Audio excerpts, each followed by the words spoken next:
Here I have ARCHOS 101, and today I'm going to show you how to change ringtone on this device. So first of all, you have to open settings, then you have to go to the sound section and select phone ringtone here. Here you can see the whole list of ringtones which you can set on your phone. Let's listen to some of them.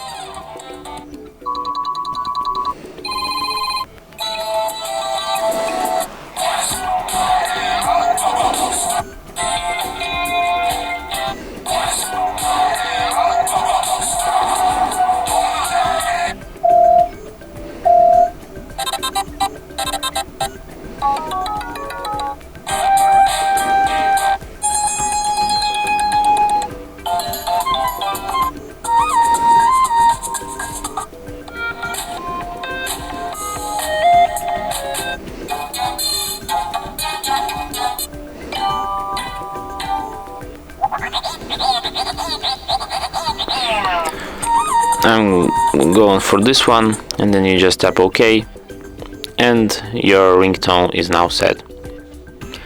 And that's it. Thanks for watching. If you find this tutorial useful, don't forget to hit that like button and subscribe to our channel.